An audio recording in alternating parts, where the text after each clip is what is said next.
Olá, eu sou o Thiago, economista do Clube FI. Estamos em mais uma edição do Clube FI Entrevista.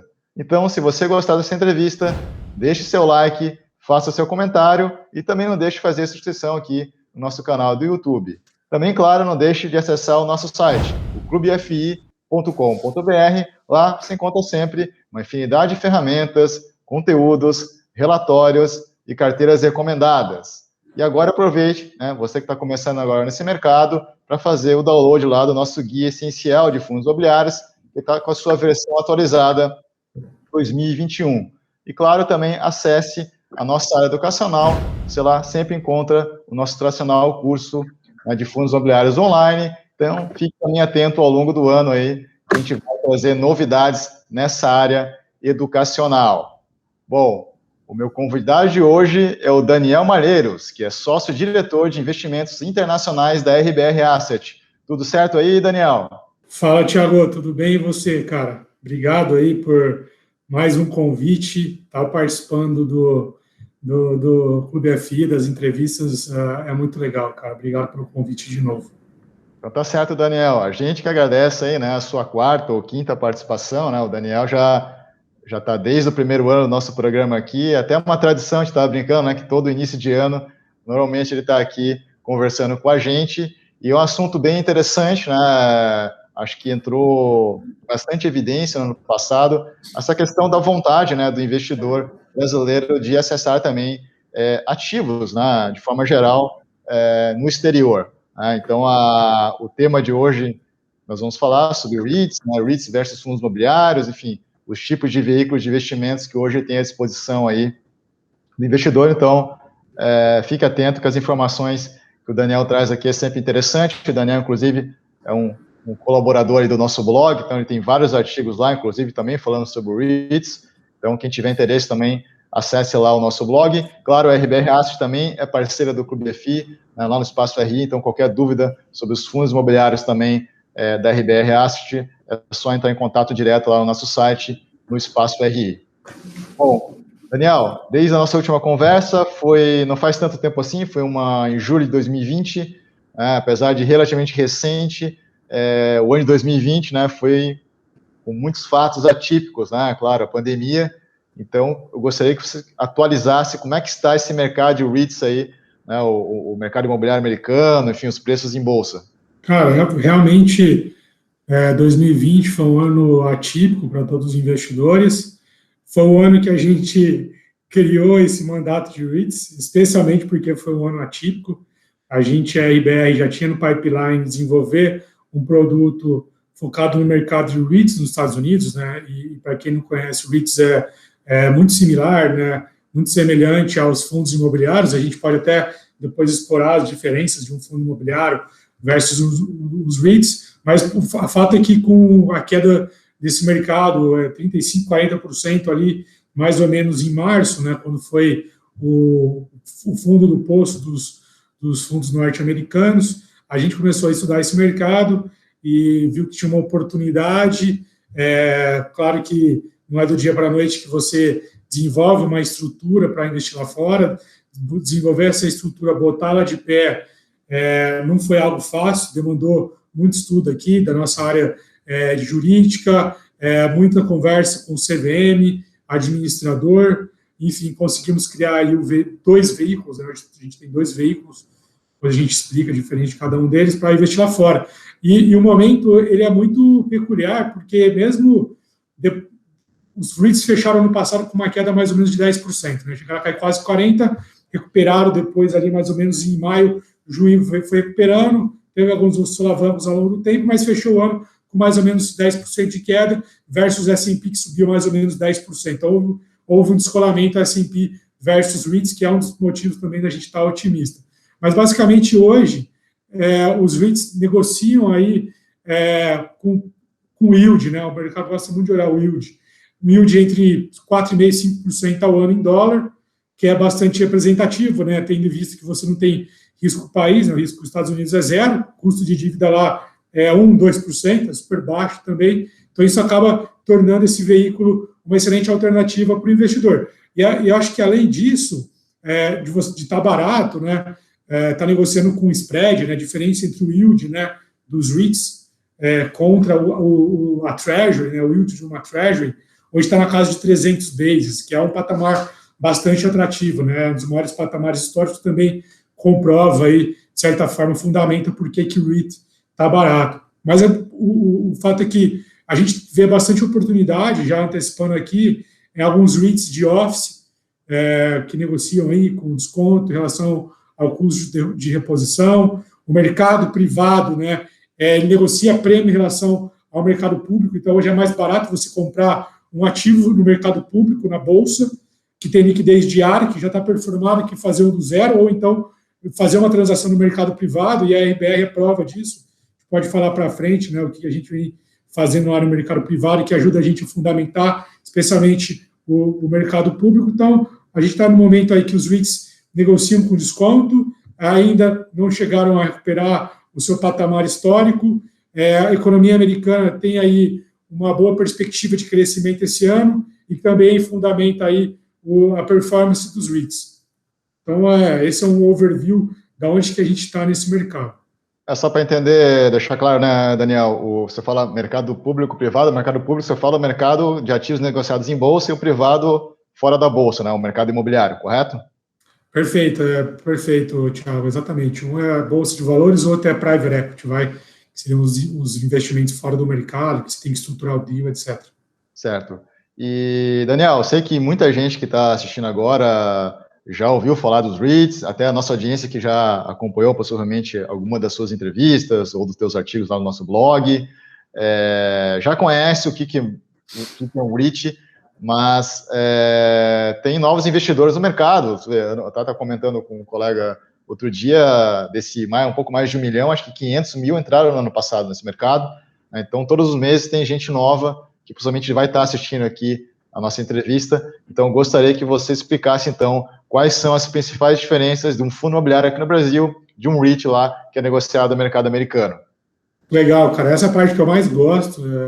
Vou tentar explicar de uma forma simples, mas também detalhada, para ficar muito claro as principais diferenças de um fundo imobiliário para um REIT. E aí, antes de falar isso, como você comentou o quanto que os investidores brasileiros vêm aumentando esse número em relação ao quem investe em fundo imobiliário, só para a gente ter uma ideia, lá nos Estados Unidos, 40% da população investe em REITs, enquanto no Brasil esse número é inferior a 1%. Né? Então, a gente tem muito ainda a crescer no Brasil em termos de investimento em fundo imobiliário. Eu acho que o REIT acaba surgindo até como uma segunda alternativa para o investidor. Então, basicamente, né, grandes diferenças de REITs e fundos imobiliários. Primeira delas, né, fundo imobiliário a gente tem poucos segmentos. Eu falo poucos porque, né, a gente tem lá os mais conhecidos, né, galpão, laje, shopping center, você tem um pouco de agência bancária, você tem os fundos de fundos, tem o fundo de papel. Os REITs são basicamente 13 segmentos e alguns têm subsegmentos.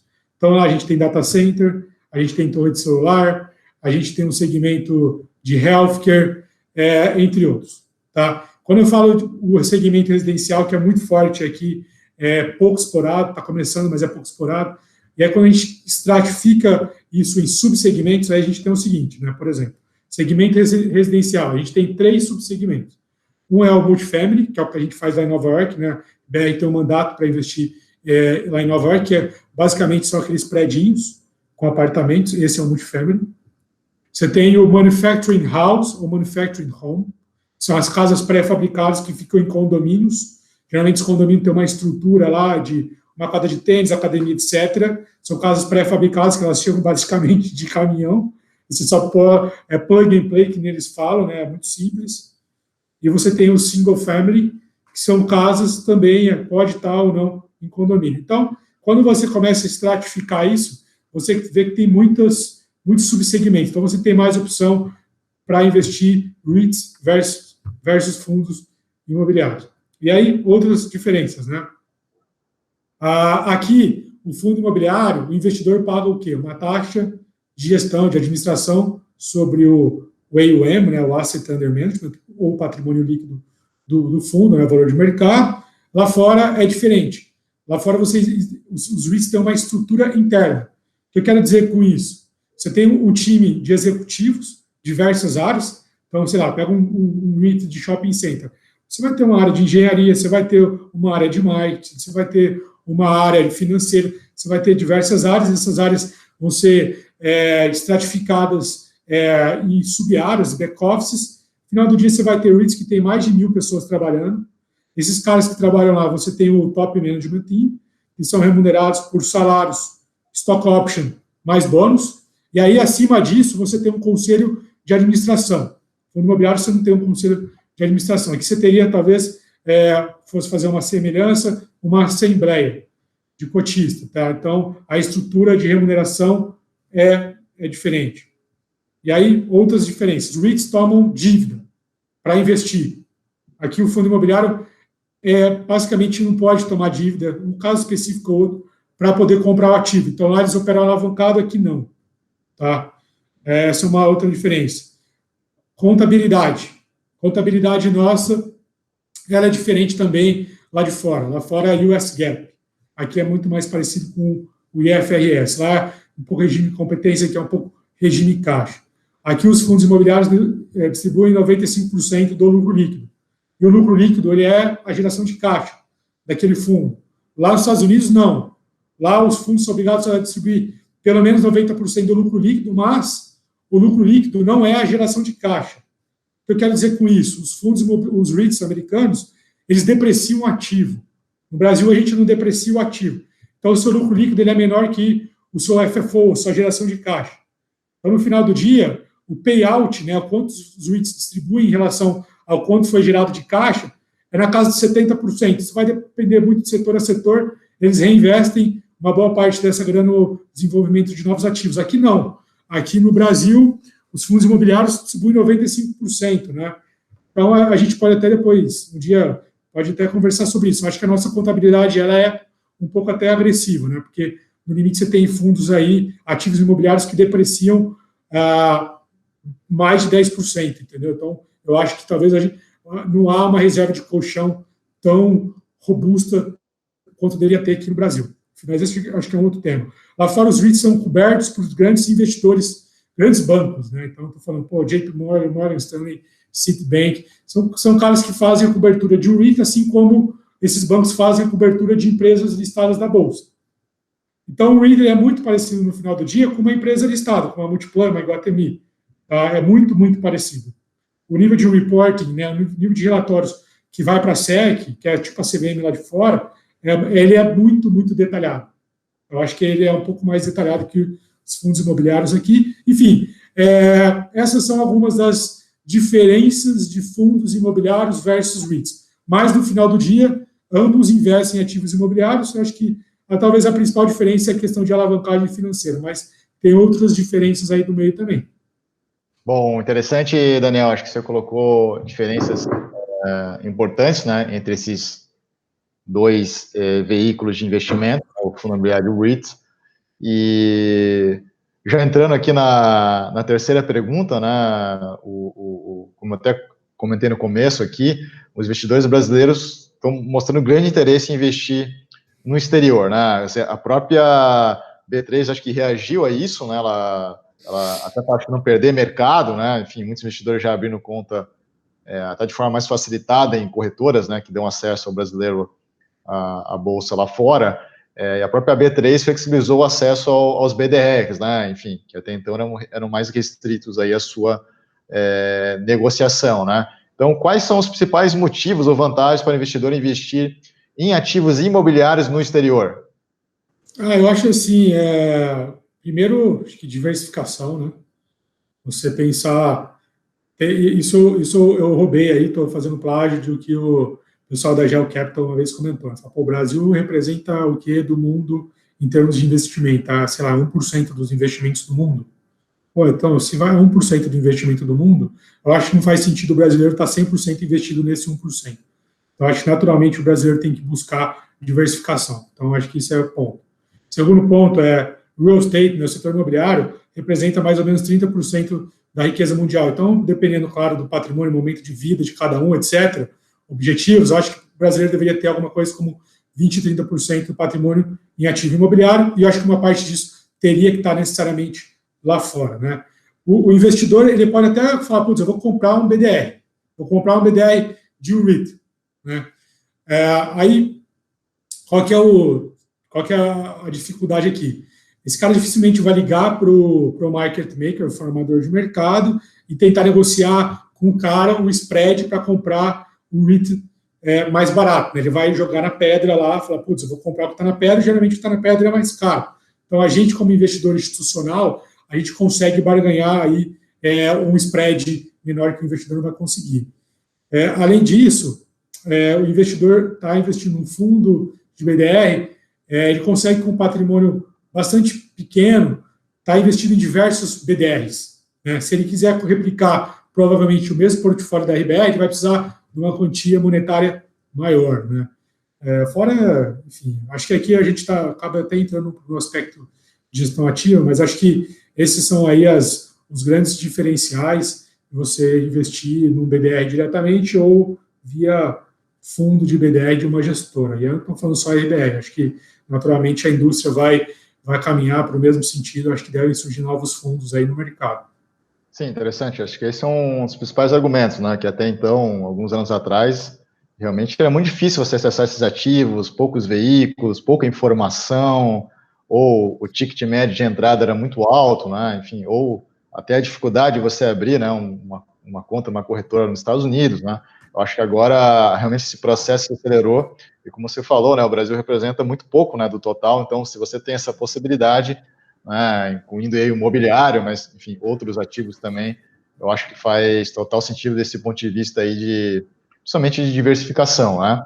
E dentro desse contexto que a gente estava falando aqui, então, desde as nossas últimas conversas, né, aqui no Clube FI Entrevista, então a RBR desenvolveu, né, fundos para facilitar o acesso do investidor brasileiro ao mercado, né, de REIT, né, o mercado imobiliário americano. Então, eu queria que você falasse desse novo fundo, né, da RBR REITs, né, que é em dólar, né, e já também te colocando como que a RBR se diferencia também de outros gestores internacionais desse segmento. Legal. A gente hoje tem 2 produtos no mercado, né? Um RBR Vitrio Real Estate Global, tá na plataforma da Vitrio. Esse é um fundo redeado, então basicamente o que acontece, o investidor está exposto ao mercado norte-americano, mas sem o componente dólar, então não interessa para onde que o dólar vai estar só exposto à performance do ativo imobiliário lá fora, per si, do REIT. Esse é um fundo para investidor qualificado, não precisa ter um patrimônio acima de R$1 milhão, ou então comprovar a experiência de mercado, certificações, etc. E aí, a gente criou recentemente um fundo nosso de BDR, que é o IBR, o FIA BDR US Dollar. Esse aqui é um fundo que é para público geral, então qualquer investidor pode aplicar o dinheiro. Ele é um fundo exposto ao câmbio, eu quero dizer com isso que se o câmbio sobe ou cai, isso vai impactar no valor da cota. Então, o investidor vai estar exposto não só ao REIT americano, mas também à oscilação do dólar. Tá? Esse é um produto que está no mercado desde o dia 1º de janeiro. É um produto que vem com um portfólio aí de mais ou menos 10 ativos, 80% disso a gente compra em BDRs, 20% a gente compra diretamente nos REITs lá fora, porque a B3 ainda tem um pouco de limitação com relação à quantidade de BDRs, eles vêm aí aumentando esse número, mas acho que ainda tem o que evoluir, e a RBR vem tendo essa postura proativa de estar muito próximo da B3 para trazer novos BDRs como opção aí de investimento. Então, esses outros 20% a gente compra lá fora. Para o investidor brasileiro, até voltando um pouco atrás, para ele investir lá fora, nesses REITs, diretamente, ele teria que ter uma conta aberta. Então, essa seria uma outra vantagem de estar fazendo isso via o nosso fundo. E aí, quais são os grandes diferenciais? A RBR é uma gestora que começou a operar no mercado norte-americano desde 2016, então, não é de hoje que a gente vem olhando o mercado lá fora, dado que durante todo esse tempo a gente foi construindo diversos relacionamentos com incorporadores locais, brokers, etc. Isso permite a gente ter um network que nos fomenta de informação para também tomada de decisão de investimento nos REITs. A gente consegue hoje ter o acesso ao top management de vários dos REITs que estão dentro do nosso portfólio. Então, por exemplo, 2 semanas atrás eu estava falando com a CFO do Empire State Building, que é um dos REITs que estão dentro do nosso portfólio.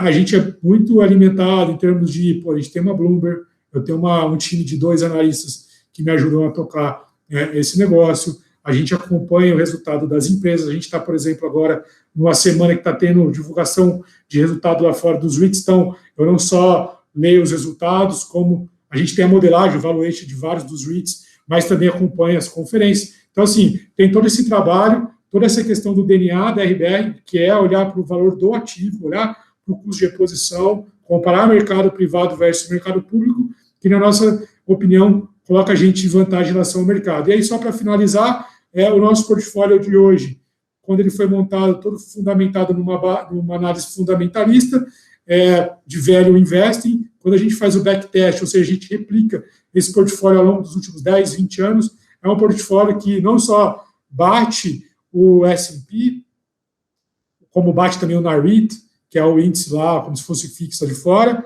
também como bate diversos fundos de gestores muito renomados fora, que estão lá nos Estados Unidos. Então, acho que tentando aqui botar um pouco como que eu enxergo diferencial da gestão ativa, diferencial da IBR na condução e gestão desse portfólio. Você falou até uma questão de curiosidade, o Nareit, né, que é o índice lá como se fosse o nosso IFIX aqui, né, que representa a média do mercado do REIT, né, se você pegar uma janela de 20 anos aí, ele é bem acima da S&P 500 e bem acima de grande parte das outras categorias também, né, então realmente impressiona, né, o retorno de longo prazo desse mercado lá nos Estados Unidos, né. Muito, cara. E assim como o IFIX em relação ao Ibovespa, o CDI, né, o IFIX criado em 2010, 2011, puxar aí o retorno histórico, ele bate tanto o CDI quanto a Bolsa. E lá fora a dinâmica é a mesma, né? O Nareit, ele tem um retorno anual nos últimos 20 anos de 10% ao ano. Ele bate o S&P. Se a gente espremer essa janela de 5 anos, há um descolamento. O S&P, ele bate o Nareit, e é aqui que a gente enxerga a oportunidade nesse curto prazo, especialmente, por quê? Né? Por 2 fenômenos. Um foi porque as empresas de tech deram uma porrada, subiram pra caramba, então isso puxou bem o S&P, e o segundo fenômeno os REITs no ano passado fecharam, como eu falei no início, com 10% de queda, o S&P fechou em alta, então houve um descolamento nesse último um ano e meio do REIT versus S&P, então tem que ter esse catch-up que eles chamam, né? O REIT deveria, ao longo dos próximos 1, 2 anos, ter um desempenho melhor do que o S&P, pelo menos essa é a visão que eu tenho, a RBR tem. Acho que tem aí uns 3 anos aí bons de retorno para REITs. Acho que tem ainda muito que andar. Essa é a verdade.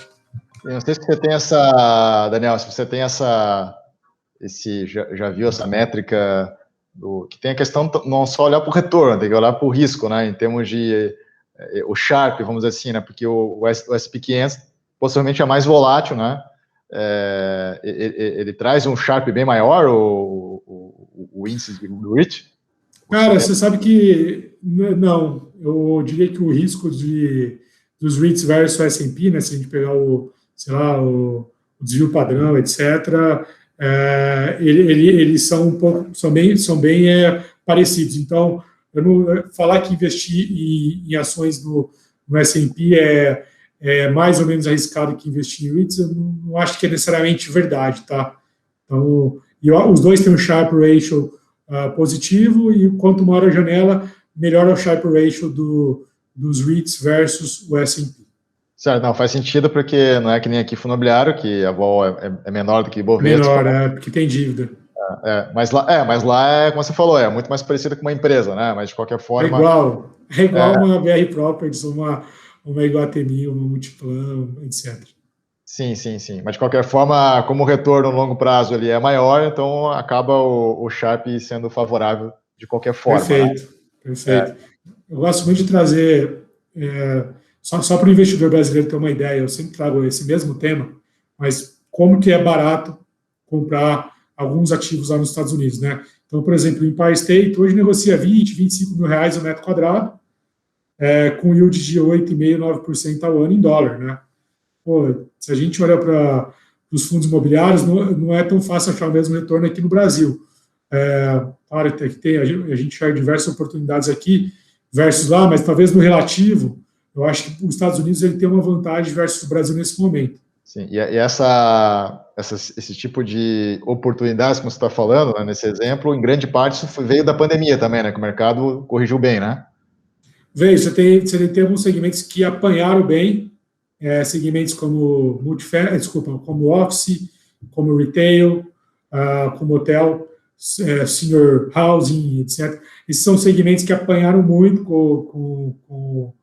com a história do Covid, recuperaram uma parte, mas acho que ainda tem muito que caminhar pela frente. Hoje, quando eu falo do portfólio da RBR, a gente está posicionado de uma forma representativa em alguns segmentos que apanharam bastante. Na Office, 2 REITs que a gente tem lá dentro, Multifamily também tem 2 REITs lá dentro, que apanhou, e a gente conhece muito esse segmento, está por dentro.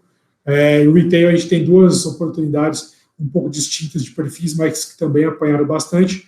E a gente aposta bastante que essa tese do reopening, né, que é a reabertura dos mercados, as pessoas voltando para as grandes cidades, frequentando escritórios, etc., vai naturalmente melhorar o resultado, a performance financeira desses REITs. O mercado precificou uma catástrofe, a gente não acha que vai ser essa catástrofe, acho que vai ser o meio do caminho entre o que é hoje e o que era antes, e isso aí deve favorecer esses REITs no curto prazo, então a gente está posicionado para esse call do reopening, né? Já estamos há um tempo posicionado. E, Daniel, explica um pouco melhor essa diferença entre os 2 fundos, né? Tem o Global, o RBR Global, o RBR Dólar, né? Quer dizer... US Dollar, yeah. US Dollar, né? Enfim, e se vocês, então, ainda tem porque você falou, por exemplo, que que é isso que é importante também, né? Nem tudo que está lá fora está disponível no formato BDR aqui no Brasil, né? Enfim, então, mas de qualquer forma, eu queria que você explicasse a diferença desses 2 fundos, né? Como é que eles se enquadram também perante aqui a CVM, qual é a classificação desses fundos, né? Porque não são fundos como os fundos imobiliários negociados em bolsa, né? Uhum. E se vocês também, a RBR, planeja lançar algum outro fundo que invista também somente em BDRs. Perfeito. Então, hoje a gente tem esses 2 fundos, né, que você falou. Um é redeado, o outro não é redeado. O redeado, quais são as principais características dele? Ele é para investidor qualificado, tá? Então, o investidor necessariamente precisa ter mais de R$1 milhão como patrimônio ou comprovar que tem experiência no mercado financeiro. Enquanto o outro que não tem hedge, que é o US Dollar, esse aqui qualquer investidor pode aplicar. Ambos os fundos, o valor mínimo para aplicar é de R$5 mil. O fundo redeado, o prazo de resgate é de 90, então demora 90 dias para o dinheiro estar na sua conta, e o fundo que não tem hedge é D mais 13, tá? Então mais ou menos 15 dias para o dinheiro estar na sua conta. A taxa de ADM era igual para os 2, 1,5 cada. Taxa de performance ela muda um pouco. O redeado, a gente tem um benchmark que é 5% ao ano, que é mais que 2 vezes o CDI. O outro é o MSI, que é um índice muito próximo do Nareit, que a gente escolheu para ser o nosso benchmark, porque esse índice ele não tem torre celular, que a gente entende que torre celular não é bem real estate, então a gente preferiu optar por esse índice ao invés do Nareit, que é o mais conhecido lá fora. O fundo redeado, ele tem que alocar como ele é o fundo FIA 555, investimento exterior, necessariamente ele tem que estar com 67%, pelo menos, do patrimônio lá fora. Então, o que acontece hoje esse é um veículo que a gente está com 85% da alocação em REITs, compra diretamente o REIT lá fora, e os outros 15% a gente está com posição em caixa, ou LFT. E por que isso? Como ele é um fundo redeado, o que acontece, né? Então, comprei o REIT lá fora, ao mesmo tempo eu vendo dólar. Porque se o dólar cair, eu acabo tendo o efeito net zero aqui. E quando eu vendo dólar, a gente tem que ter margem de garantia. E para a gente ter essa margem de garantia, necessariamente a gente tem que ter ou a caixa ou o LFT.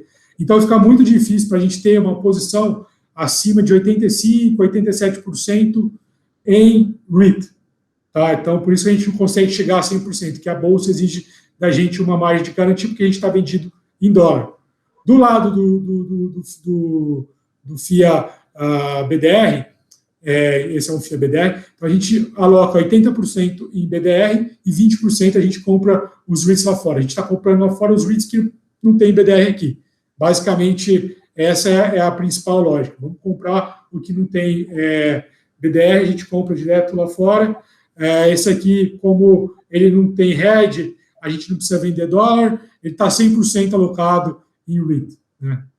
Então, acho que essas são as principais características e diferenças de cada um deles. Eu acho que para o investidor depende muito de como está composto o portfólio dele. O investidor já tem muita exposição a dólar, então talvez faça mais sentido você ir para um que é redeado, que não tem exposição a dólar. Eu não tenho exposição a dólar. Poxa, eu acho que aí faz mais sentido você ir para o FIA BDR, RBR US dólar, porque aí você vai estar exposto ao câmbio também. E aí tem que ver se é qualificado ou não, né, ou é público geral, para tomar essa decisão. Certo, perfeito, Daniel. E como é que é a parte de estratégia desses fundos, né? Que acho que é a grande curiosidade aí da audiência, né? Então, eu gostaria que você falasse um pouco da alocação setorial, das principais apostas de vocês e também como é que é esse processo decisório. Legal. Bom, vou começar pelo fim aí, pelo processo decisório. Como é que funciona aqui? Toda semana a gente tem um comitê de investimento dos nossos fundos de REITs. Esse é o comitê que tem a presença minha, dos dois analistas que estão comigo. A gente tem um comitê de investimento que é formado pelo Ricardo Almendra, pelo Guilherme Bueno Neto e pelo Caio Castro, que são sócios seniors. Então, toda decisão de investimento é colegiada, precisa ter o aval deles, e aí outros sócios que queiram participar do comitê também participam. Né? A gente forma toda a tese de investimento, é uma análise fundamentalista, né, de procurar informações da empresa, olhar, fazer uma análise setorial, depois se aprofundar dentro da empresa, fazer depois um valuation e apresenta isso para o comitê de investimento. Aprovado no comitê de investimento, a gente começa a comprar aquele fundo. Tá? Então, basicamente, esse é o processo decisório. Hoje, o nosso portfólio está alocado em alguns segmentos. Né? Data Center, a gente tem uma alocação boa em Data Center, a gente aposta muito nesse segmento, que é um segmento que ele o principal motivador, o driver daqui é tecnologia, e aí é inteligência artificial, é cloud, etc. Então, as empresas estão cada vez mais procurando terceirizar os seus servidores, armazenamento de informação, um segmento que cresce duplo dígito ano a ano. Estamos posicionados aqui em dois REITs, um REIT que é o maior do mercado de data center, que é o Equinix, e o outro é um REIT menor, que tem o potencial de ser incorporado por um dos grandes REITs de data center. Temos uma posição também bastante importante no segmento de industrial, galpão logístico, que vem crescendo muito forte nos Estados Unidos, e essa tendência vai e está sendo se replicada no Brasil. É um segmento extremamente defensivo, que ano passado, mesmo com a pandemia, foi bem, subiu, não caiu. Nossa principal aposta aqui é o maior player do mundo, que é a Prologis. Os caras não só têm um portfólio muito diversificado em termos de continentes, países, estados e cidades, mas também eles têm um terreno muito bem localizado para desenvolver ativos. Né? A própria Prologis investe aqui no Brasil, é um dos maiores players aqui no nosso mercado brasileiro. Os caras são muito bons, tem custo de dívida na casa de 1,5% ao ano, desenvolve ativo no yield on cost, o ROI de 6%, alavanca isso aqui, tem um retorno de 15% ao ano, vem crescendo aí leasing spread, duplo dígito também. Temos aposta também no segmento de office, escritório, a gente gosta muito disso, domina bastante esse setor, e aí aqui a gente tem duas principais apostas, uma delas é o Empire State, ganhamos muito dinheiro com o Empire State no nosso portfólio, e aí tem uma outra aposta também, que é um REIT que está mais pulverizado, está posicionado em Boston, Nova York e São Francisco. Temos a aposta no segmento residencial, que é a nossa principal alocação, e aqui, não só porque a gente conhece, domina esse segmento, que a RBR tem um veículo lá fora que investe em multifamily, mas também porque está descontado, e aí dentro do segmento residencial, ele é estratificado, como eu falei, em 3 subsegmentos, a gente está investindo em 2 deles, né? Um é o Manufacturing Home, outro é o Multifamily. Então, a gente tem hoje 3 REITs no portfólio, 3 ou 4 REITs no portfólio, 2 de Manufacturing Home e 2 de Multifamily.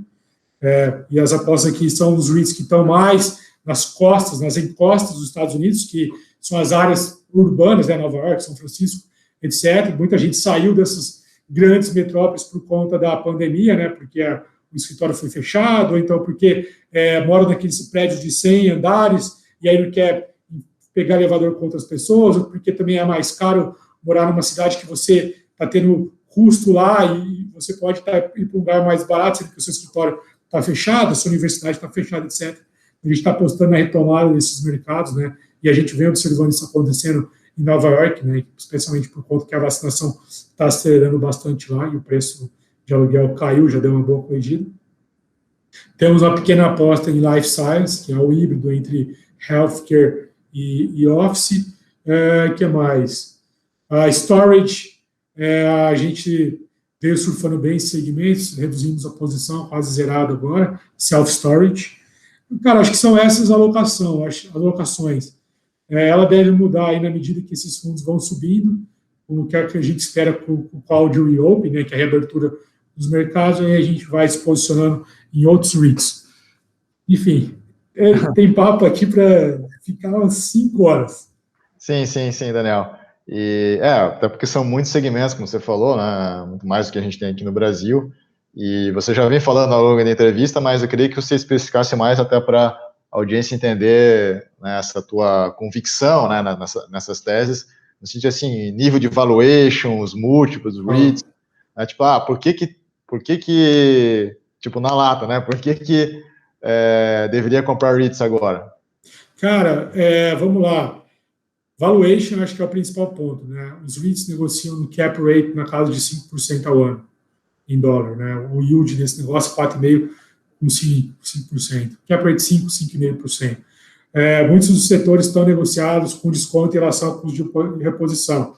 Setor de office, setor de multifamily, setor de retail são os principais deles. O mercado público negocia mais barato que o mercado privado. Isso não faz sentido algum. Se você tem liquidez, é melhor você estar investido no ativo pronto, que negocia na bolsa, que você pode comprar e vender qualquer dia, do que investir no mercado privado, que você demora 6 meses para fechar uma operação e que a liquidez é muito mais restrita. Então, esses são os principais argumentos. E aí a gente pode falar de teses específicas, mas só para vocês terem ideia, a gente tem um REIT na carteira de retail, por exemplo, que é o retail, que é o grocery stores, que eles chamam, né? Que são aquelas...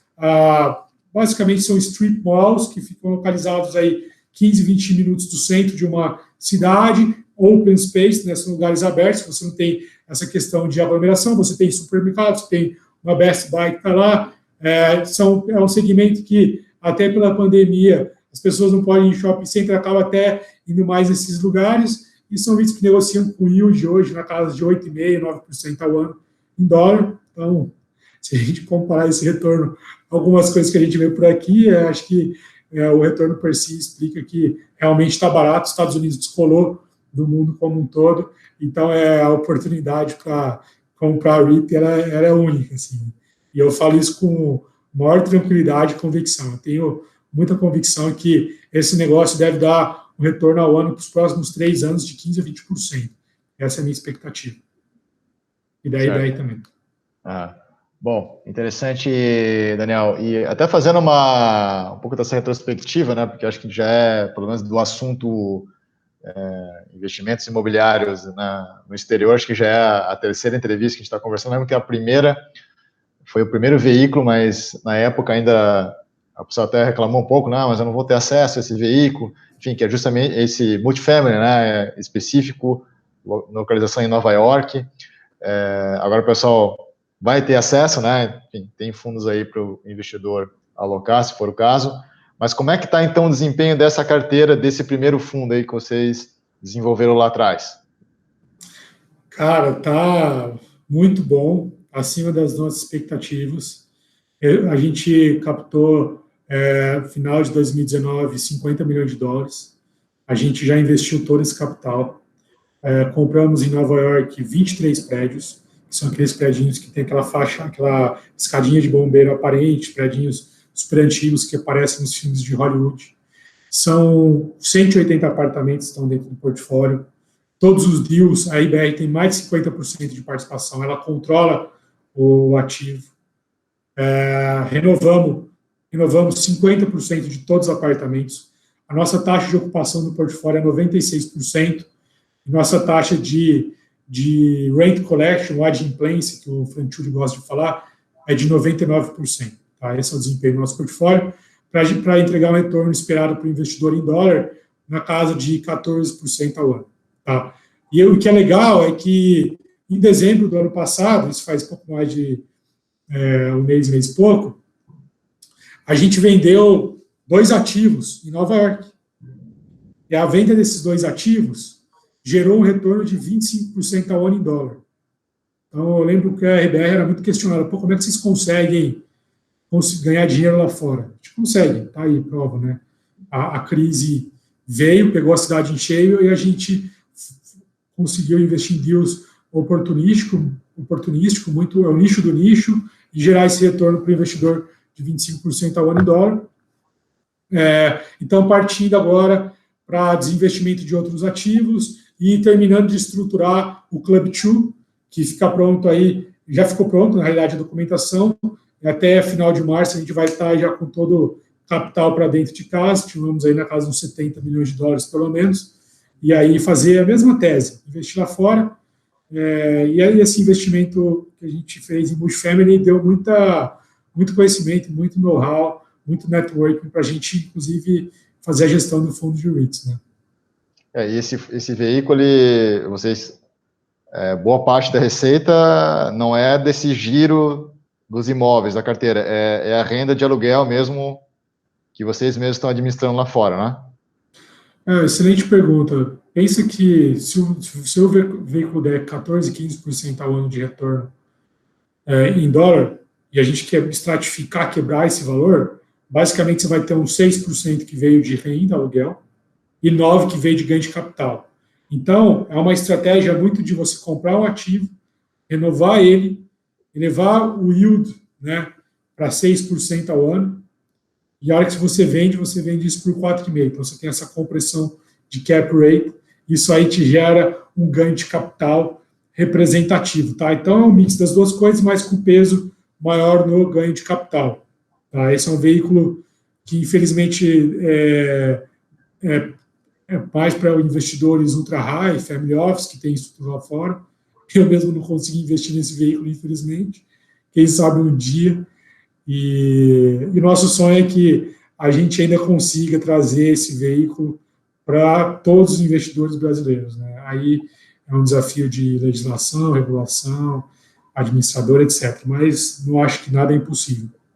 Certo, Daniel. Mas, assim, é sempre importante, né, a gente também falar do outro lado, né? Quer dizer, você colocou uma série de pontos positivos, enfim, falou um pouco do cenário que está acontecendo lá, enfim, múltiplos, valuation, mas, enfim, a gente está ainda, né, na pandemia, enfim, tem um tempo para a imunização ainda, entre outros fatores, né? Independente também da questão da pandemia, né? Mas eu gostaria que você falasse também dos fatores de risco, né? Enfim, dos tombos que a gente tomou lá, né, basicamente. Nem tudo é maravilha, a gente está enfrentando um cenário desafiador em Nova York. A cidade sempre teve uma vacância, especialmente em Manhattan, abaixo de 2,5%, e que a pandemia, essa vacância bateu 6%. 6% é um número bem representativo. É um número que justifica o aluguel cair 20%. E aqui, para a gente, tem um ativo lá que a gente viu realmente uma redução expressiva do aluguel, não precisamos fazer nenhuma chamada de capital, complementar um capital projeto que a gente consegue pagar todas as despesas dele, então, mas realmente tem aí um desafio, né? Quando eu olho para o nosso portfólio, eu acho que ele passou bem por essa pandemia, poderia ter sido pior, a gente conseguiu, pode soar vendedor, mas o fato é, a gente conseguiu vender 2 ativos no pior momento da história de Nova York dos últimos, sei lá quantos anos. Não acho que é fácil fazer isso. Tem, claro, o risco aí de um aumento de taxa de juros potencialmente pode complicar um pouco a vida para frente. Esse seria um risco. E eu acho que, em termos de Club One, ele está bem encaminhado, porque 50% do portfólio já foi renovado, a taxa de ocupação está alta, etc. Agora, o que pode dar de errado se essa vacina demorar muito para ser aplicada e as pessoas demorarem muito para voltar para a cidade, isso pode criar realmente um problema para frente. Tem toda a questão do work from home, ou home office, que a gente não sabe qual vai ser o verdadeiro efeito disso. Então, se diminuir a quantidade de pessoas nos escritórios, isso vai afetar o segmento residencial. Nossa expectativa é que isso não vai acontecer, mas pode acontecer. Então, isso aí seriam os fatores de risco, né? A demora para isso acontecer, a vacinação acontecer, a work from home ser algo que veio realmente para ficar e os centros urbanos ficarem umas cidades desertas, isso aí muito potencialmente ter um impacto negativo no portfólio. E o aumento da taxa de juros, dependendo da magnitude, também poderia ter um impacto negativo. E, Daniel, então, até utilizando a palavra imune, né, quer dizer, acho que os 2 setores imunes, aí a questão ainda da pandemia, se ela se prolongar, por demora, por exemplo, da imunização da população, mesmo lá nos Estados Unidos, né, então os 2 setores seriam o quê? Que ficariam imunes seria o data center e os galpões, né, que está vinculado à logística também, né? Perfeito. Data center, galpão logístico, são muito a prova de crise de Covid, a gente viu isso. Torre solar também passou ileso, subiu ano passado. Outro setor que vai bem é o setor de self-storage, é um setor bastante resiliente. Eu acho que colocaria esses 4 aí. E o manufactured home. Manufactured home também, dentro do residencial, é o mais seguro, passou bem pela crise. O self-storage são aqueles locais para que você aluga espaços para armazenagem de... Perfeito. Quando você vai mudar de cidade, por exemplo, estou em Nova York, meu escritório fechou, vou para a Flórida, não quero levar todas as coisas comigo, porque eu vou voltar daqui 1, 2 anos, aí você aluga um espaço, né, uma gaveta, um espaço que você bota todas essas coisas, e lá dentro, né, eu me separei da minha mulher, preciso mudar de casa, coloca um self-storage também. Então, esses são os principais drivers aí, casamento, morte, esses são os principais drivers de Covid do self-storage. E, Daniel, a gente tem um tempinho aqui para no nosso tempo aqui da entrevista. Você, né, que está na RBR, né, mas você é exclusivo, né, tem uma área exclusiva de investimentos internacionais, mas do outro lado você tem toda uma equipe ali que está olhando para o mercado imobiliário aqui do Brasil, né, enfim, uma equipe que a gente já entrevistou aqui também, enfim, sempre estou conversando aí com o Ricardo Almendra, né, que é o CEO aí da RBR. Você acredita, como é que você enxerga essa evolução também no nosso mercado? Você que está todo dia olhando para o mercado lá fora, porque a gente já está vendo, por exemplo, não tinha residencial de renda, agora já tem alguns fundos, né? Mesmo os de galpões, a gente já está vendo alguns fundos também trabalhando com uma parcela com desenvolvimento, né? Não é só renda direto, quer dizer, você acredita que o nosso mercado, as gestoras aqui no Brasil estão olhando um pouco lá fora e tentando trazer algo aqui para o Brasil, essa evolução do nosso mercado? Eu acho que sim, eu acho que a gente vê aí alguns gestores fazendo esse tipo de movimento. Acho que ele vai intensificar. Eu acho que os gestores aqui, naturalmente, vão começar a pensar em ter uma exposição ao patrimônio lá fora, dado o nível de valuation também atual, né, diversificação / nível de valuation. Tem muito espaço ainda para crescer. Do meu lado, da área offshore, a gente tenta sempre trazer para cá conhecimentos que ajudem a gente numa visão mais estratégica de negócio. Então, eu vejo muito potencial no segmento de industrial, de galpão logístico. Eu acho que esse negócio, não sei como é que está hoje, mas acho que esse negócio vai negociar com desconto, com prêmio em relação ao mercado de lá, de shopping center, etc. Acho que é o mercado mais promissor aqui nosso de tijolo, né? Então, a gente começa já, né, drivar isso aqui, pô, vamos ver se faz sentido a gente expandir mais a área de logística, né? Claro, aqui no Brasil versus Estados Unidos tem algumas diferenças, mas acho que logística tem uma baita avenida de crescimento pela frente. Pô, a gente gostaria muito de ver alguma coisa, sei lá, com data center. Não é tão óbvio, mas pô, é um segmento que vai super bem lá. Caberia aqui no Brasil também. Eu acho que se inspirar nos gestores americanos lá, não digo nem que gestores serão mais executivos, em nível de reporting de resultados também ajuda o nosso mercado local. Eu falei no início, né? Trouxe uma provocação aqui, eu faço ela na RBR, a questão da contabilidade. Eu acho a nossa contabilidade brasileira agressiva. Eu acho que a gente distribui muito provento, né? Os Estados Unidos distribui 70% da geração de caixa, a gente distribui 95%. Então, acho que é um ponto de reflexão. Então, isso vem, com certeza, melhorando o mercado local, né? Pô, a gente está muito próximo da B3, CVM, muito ativo nesse sentido.